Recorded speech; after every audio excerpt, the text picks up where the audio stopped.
day of the virtual summer camp organized by Bihani Academy. Any guesses? What is happening today? Okay, let me give you some hint. How many of you like stories from Aesop Fables and Panchatantra? So we all love them, don't we? But do you know what the purposes of these stories are? It enables us to explore our own cultural values and those of others. It encourages us to think and act creatively, thus developing critical thinking and problem-solving skills. Through storytelling, we are encouraged to take responsible roles and make deliberate choices.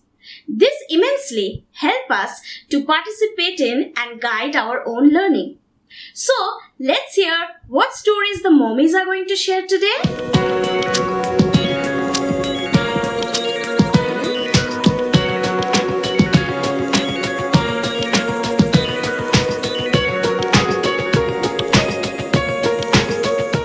Hello everyone! I am Momita Manna, mother of Ayan Manna of class 2 from Bihani Academy. I would like to thank Bihani Academy Principal Ma'am Mrs. Sharmili Bandopadhyay for giving me this opportunity to conduct this program. Now I am going to tell everyone a story of a cunning fox. Once upon a time there was a crow who was very hungry and he found a piece of cheese. He flew away to a tree and was waiting to eat this cheese. But there suddenly came one cunning fox. He also wanted to take that cheese. But how? Then he got an idea. He told the crow, Crow, you are very beautiful and you have a very lovely voice.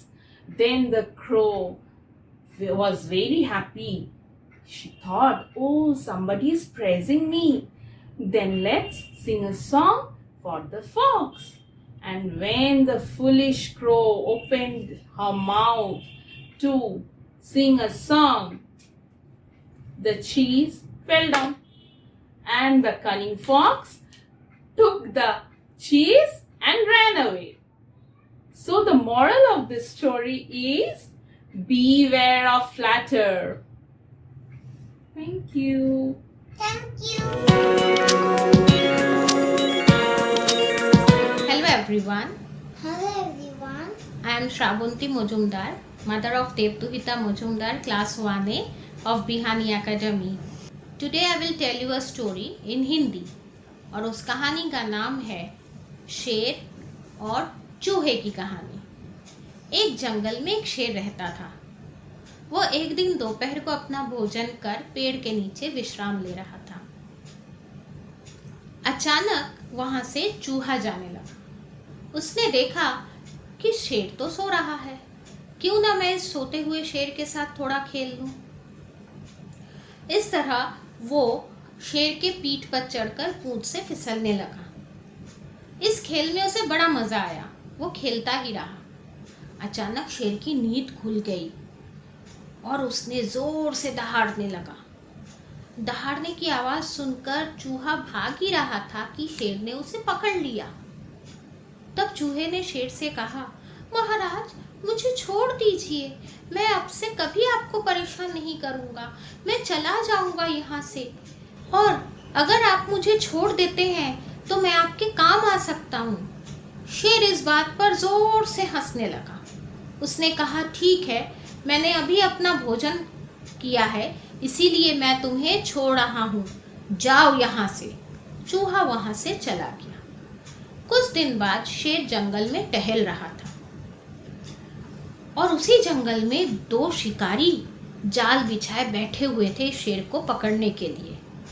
जैसे ही शेर ने जाल पर पैर रखा, शिकारियों ने उसे पकड़ लिया और पेड़ से लटका दिया और शहर की ओर चले गए गाड़ी लाने शेर को ले जाने के लिए। शेर जोर जोर से दहाड़ने लगा। तब चूहे ने इसकी दहाड़ने की आवाज सुनी और दौड़ कर आया और कहा, महाराज आप चिंता मत कीजिए, मैं आपको छुड़ा दूंगा और आप यहाँ से आजाद हो जाएंगे। यह कहकर चूहे ने अपने दांतों से उस जाल को काटना शुरू किया। जैसे ही जाल कट गई, शेर जाल से बाहर आ गया। उसने चूहे से कहा, धन्यवाद चूहे, तुमने मेरी मदद की, तुमने मेरी जान बचाई। मुझे माफ कर दो। मैंने सोचा था तुम जैसा छोटा जीव मुझे कैसे बचाएगा, पर मैं गलत था। चूहे ने कहा, कोई बात नहीं महाराज, ठीक है, मैं चलता हूँ। शेर ने कहा, क्यों, मेरे साथ नहीं खेलोगे? आज से मैं और तुम साथ साथ रहेंगे इस जंगल में, तुम मेरे दोस्त हो। चूहा खुश हो गया और दोनों साथ साथ उस जंगल में रहने लगे। तो हमने इस कहानी से क्या सीखा? हमने यही सीखा कि कभी भी हमें किसी को छोटा नहीं समझना चाहिए और कभी भी किसी से भेदभाव नहीं करना चाहिए और सबकी मदद करनी चाहिए। धन्यवाद। সৌহিত্য, তুমি তো গল্প শুনতে ভালোবাসো। হ্যাঁ, খুব ভালো। আমি তোমাকে এই খরগোশ আর কচ্ছপ দুজনের একটা গল্প শোনাবো। ঠিক আছে। একটা নদীর ধারে একটা বড় জঙ্গল ছিল। সেই জঙ্গলে খরগোশ আর কচ্ছপ দুজনেই থাকতো। খরগোশ একটু দুষ্টু ছিল। ও সবসময় নিজেকে বড় ভাবতো। ও ভাবতো যে আমি তো জোরে জোরে দৌড়তে পারি, খুব জোরে জোরে দৌড়ই খরগোশ, আমাকে কোনোদিন কেউ হারাতে পারবে না। আর বেচারা কচ্ছপ আস্তে আস্তে আস্তে আস্তে হাঁটে। ওই জন্য খরগোশ এসে সব সময় কচ্ছপকে বিরক্ত করতো, সব সময়। একদিন কচ্ছপ খুব রেগে গেল, রেগে গিয়ে বলল, তুমি আমাকে সবসময় কেন বিরক্ত করো, আমাকে একা থাকতে দাও। তখন খরগোশ বলল, ঠিক আছে, আমি তোমাকে একা থাকতে দিতে পারি যদি তুমি আমাকে রেসে হারিয়ে দিতে পারো। কারণ খরগোশ ভাবতো যে আমাকে রেসে কচ্ছপ কোনোদিন হারাতে পারবে না। কচ্ছপ তো খুব ধীরে ধীরে ধীরে ধীরে হাঁটে, ওই জন্য ওর সঙ্গে দুষ্টুমি করে এটা বলল যে আমাকে তুমি হারিয়ে দাও। তখন কচ্ছপ কিন্তু রাজি হয়ে গেল, বলল ঠিক আছে, আমি রাজি। তখন খরগোশ বলল, ওই দূরে নদীর ধারে যে বড় গাছটা আছে, ওই গাছের কাছে যে আগে আগে দৌড়ে পৌঁছতে পারবে সেই জিতে যাবে, আর যে হেরে যাবে সেই জঙ্গল ছেড়ে চলে যাবে।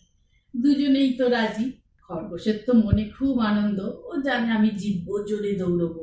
ও কি করলো, দৌড়তে স্টার্ট করলো, জোরে জোরে জোরে জোরে জোরে জোরে দৌড়চ্ছে। অনেক দূরে গিয়ে গেছে, অনেক দূরে গিয়ে। আর বেচারা কচ্ছপ ধীরে ধীরে ধীরে ধীরে হেঁটে হেঁটে হেঁটে হেঁটে এগোচ্ছে। খরগোশ দেখুন অনেক দূরে গিয়ে গেছে। তখন কি হলো বলতো, ও পিছনে তাকালো, পিছনে তাকিয়ে দেখলো কচ্ছপ অনেক দূরে আছে, ওর আসতে এখনো অনেক দেরি। আমি ততক্ষণ এই গাছের ছায়ায় একটু বিশ্রাম করে, ঠান্ডা হাওয়ায় কখন খরগোশের ঘুম পেয়ে গেল আর ও ঘুমিয়ে পড়ল, নিজেও জানতে পারলো না। আর কচ্ছপ কি করলো, কচ্ছপ তখন ধীরে ধীরে, কচ্ছপ কিন্তু একবারও থামেনি, ও কিন্তু হাঁটতেই থাকলো, হাঁটতেই থাকলো, ধীরে ধীরে ধীরে ধীরে হাঁটতে হাঁটতে হাঁটতে ও সেই ফিনিশিং পয়েন্ট, সেই বড় গাছের কাছে পৌঁছে গেল। খরগোশের তো হঠাৎ ঘুম ভেঙে গেল, ঘুম ভেঙে ও পিছনে চারিদিকে দেখছে, দেখতে পাচ্ছে না কচ্ছপকে।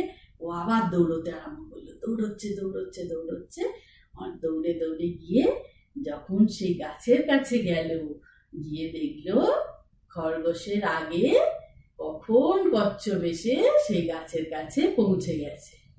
খরগোশ তো মনে মনে ভাবলো, কি ভাবলো, মনে মনে ভাবলো যে আমি এতদিন অহংকার করতাম, খুব ভুল করেছি, কখনো অহংকার করতে নেই। কি শিখলাম বলো, অহংকার করতে। হ্যাঁ, আর আমরা যদি কঠোর পরিশ্রম করি তাহলে সফল হবই। তাহলে ভালো লাগলো গল্পটা? ঠিক আছে, by.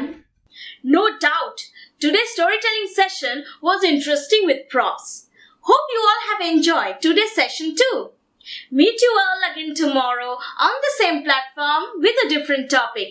Till then, stay safe, Take care. Bye bye.